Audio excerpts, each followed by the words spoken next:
So welcome to the Good Ride, where we make mediocre matter, one good setup at a time.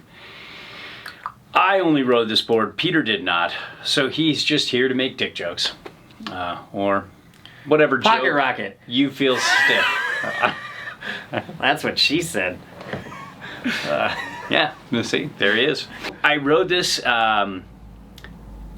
in some pretty deep powder, like about 2.5, 3 feet of powder. And I rode it with another pocket rocket, the Karua pocket rocket. And this was towards the beginning of the season.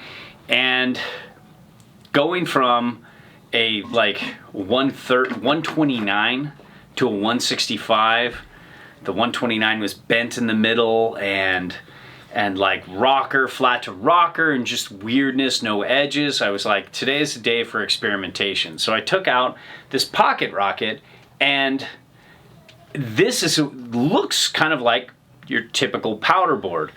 But if you look at the camber profile, you'll see that as it tapers in the nose, and the nose begins, the camber keeps going. It goes past the nose, which is really weird. And I've only tried that with a couple boards, and this being one of the two. I tried one from Signal years ago that was just weird too.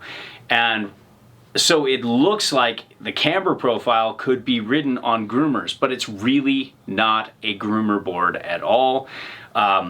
Because of that nose, camber going past where the nose tapers in, makes the board fight. That nose fights the side cut, and it doesn't want to ride the way it should on groomers. So keep it off groomers. This is not a groomer board at all. This is a deep powder board only, just like the Snow Wave next to you. The other sole boards don't do this same thing. So you can ride those in most powder days, but this is when it's deep, clean, and pristine. You just want to go out on a really big board with a lot of nose and get a lot of float. You can do this. And it's a very unique ride. Of the two, I like the Snow Wave better. I just thought that just reverse side cut and all that rocker and just all that weirdness. This board just felt if you didn't watch our other review, they're both so unique. I didn't get to ride this one, but I got to ride this one. It's just such a, as you said, deep, clean, and pristine, not mean and extreme. Yeah, they both of them do that, and it's like you can ride regular sole boards and those Midland powder days where you're at a resort and you have to kind of weave in and out of groomers or get here or there. That's what you want those boards for. But these boards are just specially for powder. And if you like, it's weird. This board, and basically all I'm here to do is talk about powder. This board sunk in, but never buried. I don't know. It's the weirdest feeling.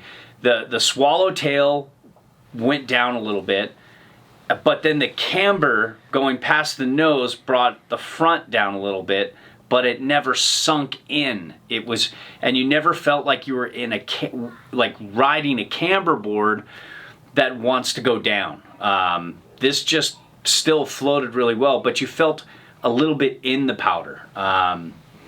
It's like you were a little bit in, but not all the way down. It like kept you like here instead of underwater, where some boards really sit on top, some boards sink a little bit in the tail and the nose rises, and then other boards that are made for powder just, cartwheel you. I never felt like I was in jeopardy of cartwheeling in the deepest of deep, but compared to that little short, wide pocket rocket from Karua, I was sitting right on top of the snow. I didn't even know it was that deep. And then I got on this and it sunk down like a good 6 inches into the powder, but then just never went any further and kept going. So it's a very unique feeling. It's very different. And if you like that kind of camber feel in powder, and you want a super soft, long nose, now check this out. Check out this flex here. So I'm gonna flex from here. You can see it's pretty medium, right? Now I put my hand up here. It is one of the softest, weirdest noses. Wow. And what the shaper wanted to do here was make this nose soft and playful in powder. because, he likes a soft nose and powder. So he extended the camber to kind of stabilize it, and then just kept going with the nose. Well, I might disagree. It seems like a lot. Where I was just like, why play around with traditional stuff when you can do the snow wave? Like, that's just crazy, crazy cool. It's already such a crazy board. Yeah, I mean, let's just get straight up weird. Let's not play around with stuff we already know. This guy's getting weird, man. This guy can get real weird. You see him out in the lifts, and you see him out in the runs on the mountain. You'll never forget him. Both the way he's riding, what he's wearing, and when he starts talking. Now, there's a creative mind. Yep. And so... It's very unique. Where do you get some money to make all of these weird boards and actually bring them to production value? I don't understand. But kudos, man. But I know BC told me not to rhyme anymore, but he already rhymed earlier in this, so he's pretty much broken the ice. If you're looking for weird... If you're looking for weird experimentation, try a different creation, the Soul Pocket Rocket.